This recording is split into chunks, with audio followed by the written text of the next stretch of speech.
यीशु है मेरा मुक्तिदाता, उसमें मैं पाता पूरा विश्राम।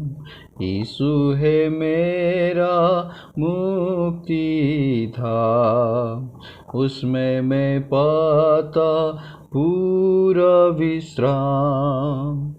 आए विपत्ति चाहे तूफान, आए विपत्ति चाहे तूफान, उसमें मैं पाता शरण स्थान। परम प्रभु परमेश्वर पिता को स्तुति और बड़ाई हो। आइए हम आज का मनन के लिए भजन संहिता का पुस्तक उसका 43 अध्याय हम देखते हैं। यहाँ पर परमेश्वर का दास विधर्मी लोगों का हाथ से छुटकारा के लिए प्रार्थना करते हैं। हे मेरे परमेश्वर, मेरा न्याय चुका और विधर्मी जाति से मेरा मुकदमा लड़। मुझको छली और कुटिल पुरुषों से बचा, क्योंकि हे परमेश्वर तू ही मेरा शरण है। तूने क्यों मुझे त्याग दिया है? मैं शत्रु के अंधेरे के मारे शोक का पहरावा पहने हुए क्यों फिरता रहा? का जीवन में ऐसा शोकित अवस्था में शोक का पहरावा पहनकर, मेरा प्रियो, आज कितने लोग हैं, भले ही बाहर का उनका वस्त्र दिखने में महंगा हो सकता है,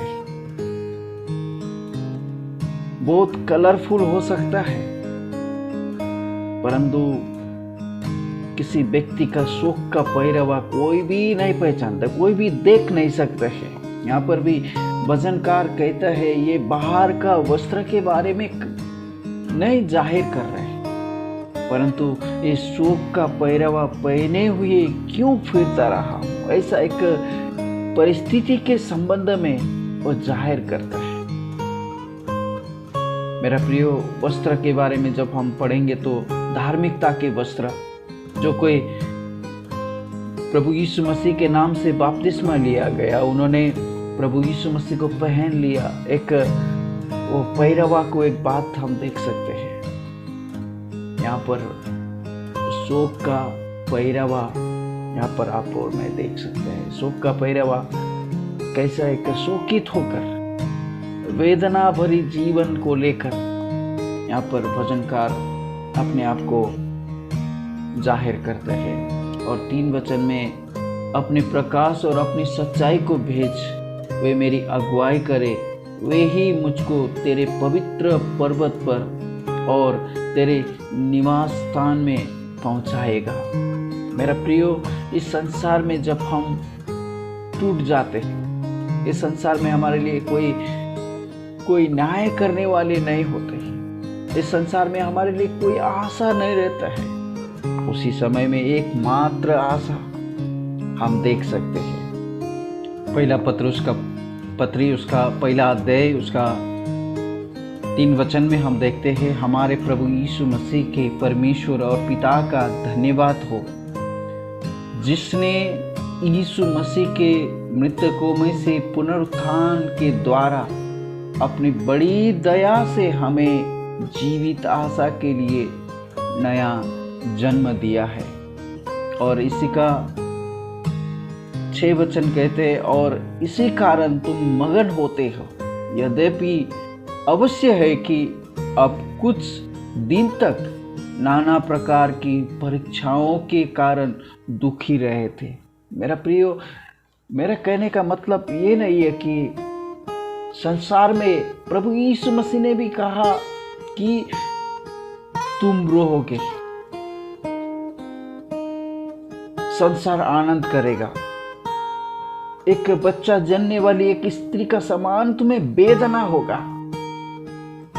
मेरे प्रियो, यहाँ पर आप देख सकते हैं भजन संहिता उसका 43 अध्याय लिखते समय उन्होंने कौन सी बात का आशा किया है।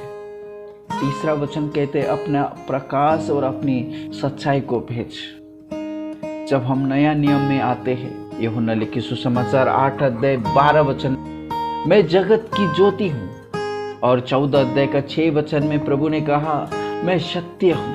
यहाँ पर कहते हैं भजनकार, प्रकाश और सच्चाई को भेज। उसी सच्चाई प्रभु यीशु मसीह इस संसार में आते समय प्रभु ने स्वयं कहा, मार्ग और सत्य जीवन में हूँ। और जब हम 8 अध्याय उसका 32 वचन में प्रभु ने कहा, तुम सत्य को जानोगे और सत्य तुम्हें स्वतंत्र करेगा।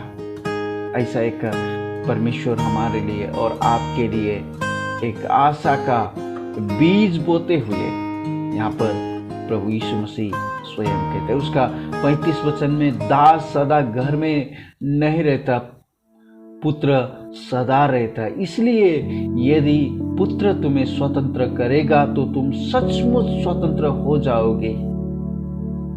मेरा प्रियो, आज स्वतंत्रता की बात, पुराना नियम में बहुत सारा रीति रिवाज पुराना नियम का विश्वासी लोग करते थे मेरा प्रियो, परंतु उनका जीवन में परमानेंटली कोई भी स्वतंत्रता नहीं था।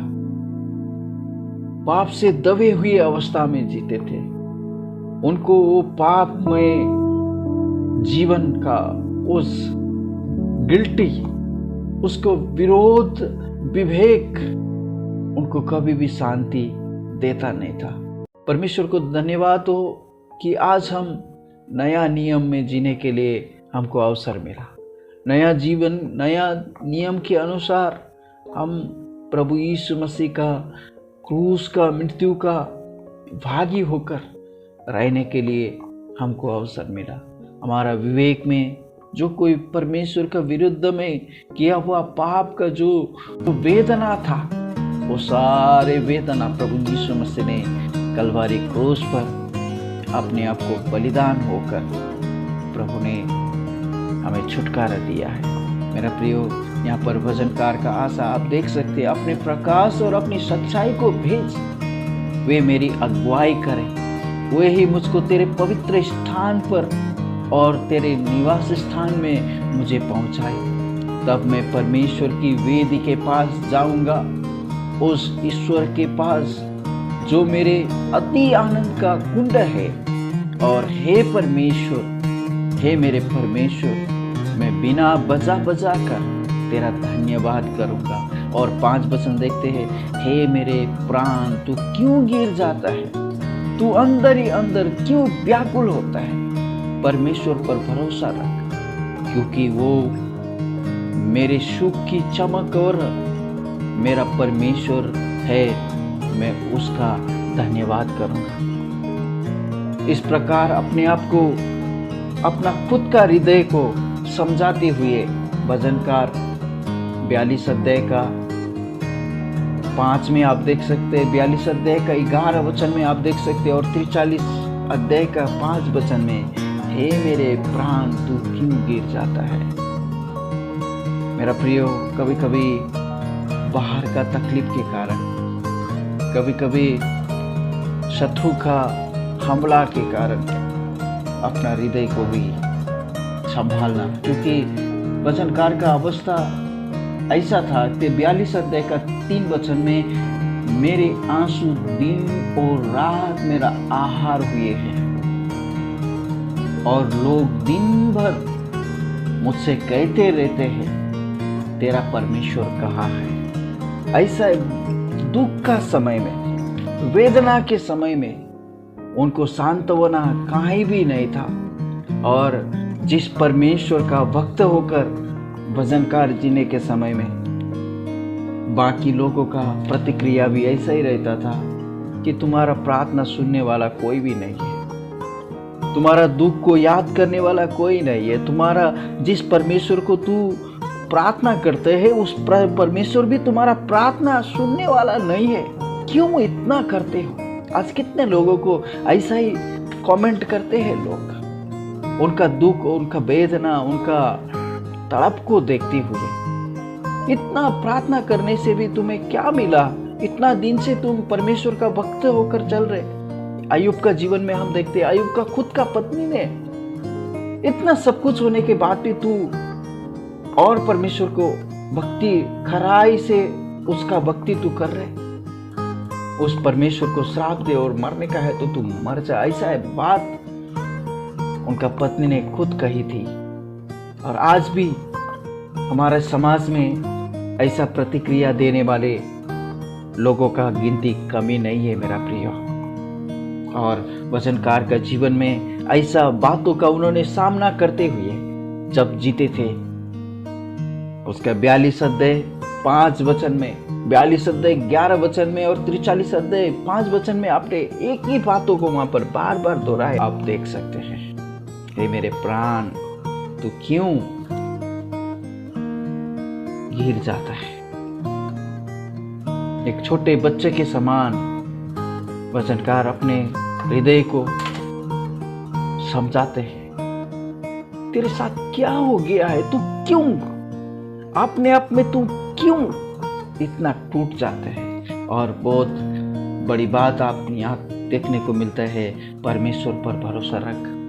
मेरा प्रियो, कभी कभी आपको कहने वाला, कभी कभी आपको समझाने वाला कोई नहीं होगा। क्यों परमेश्वर पर भरोसा करने से भी तुमको इतना वेदना क्यों, इतना तकलीफ क्यों है, इतना रोग क्यों है, इतना सारे सब कुछ तुम भुगत रहे हो, तुम्हें क्या फायदा हुआ यीशु को ऊपर विश्वास करके बोलने वाला बहुत सारे लोग हैं। उसी के सामने में अपना हृदय भी कभी कभी गिर जाता है मेरा प्रिय। अपना हृदय को परमेश्वर का वचन से ऐसे देखकर आप भी वचनकार के समान कह सकते हैं, परमेश्वर पर भरोसा रख, क्योंकि वो मेरे मुख की चमक और मेरा परमेश्वर है, मैं फिर उसका धन्यवाद करूंगा। मेरा प्रियो, जब आप और मैं परमेश्वर को धन्यवाद करेंगे, जितना भी हमारा अंदर में जो नकारात्मक विचार है, नकारात्मक भावनाएं हैं, वो सारे भावना मिट जाएगा मेरा प्रियो। परमेश्वर इन वचनों के द्वारा आपको आशीष और अनुग्रह दे और आज का दिन प्रभु की उपस्थिति में जीने के लिए परमेश्वर आपको सहायता करे। आइए हम प्रभु को धन्यवाद करते हैं। पिताजी, धन्यवाद करते, स्तुति करते हैं वचन संग्रह 43 अध्याय के लिए आपको धन्यवाद करते हैं। आपने हमें इस वचन को दिया, जिसके कारण आज हमें साहस मिला है प्रभु। हमें हो सकता है इतना वेदना से हम नहीं चल रहे प्रभु, जिस वचनकार का वेदना से कम वेदना हमारा है प्रभु जी। हम आपको धन्यवाद करते, स्तुति करते हैं प्रभु। उन दिनों में ना तो प्रभु यीशु मसीह का कलवारी क्रूस का मृत्यु का अनुभव था प्रभु, ना तो विश्वासी जीवन का कोई अनुभव था प्रभु जी। ऐसा दिनों में उनको ऐसा नकारात्मक प्रतिक्रिया आने से आने वाला फ्यूचर प्रभु यीशु मसीह का आगमन को सोचकर, प्रभु यीशु मसीह का क्रूस का मृत्यु को सोचकर अपने आप को सांत्वना देते हुए हम देख सकते हैं प्रभु जी। धन्यवाद करते, स्तुति करते, हमारे लिए ये सारी बात हो चुका है प्रभु। हमारे लिए कितना उत्तम प्रतिज्ञा है, कितना उत्तम आशाएं आपने रख छोड़ा है प्रभु जी। धन्यवाद करते हैं प्रभु। इसी आशा में विश्वस्तता होकर, इसी आशा में हम सब विश्वस्तता के साथ में चलने के लिए पिताजी सहायता कीजिए। प्रभु यीशु मसीह के नाम से इस प्रार्थना को मांगते हैं, सुनिए और ग्रहण कीजिए पिता, आमीन। परम प्रभु आप सबको आशीष और अनुग्रह करते रहे।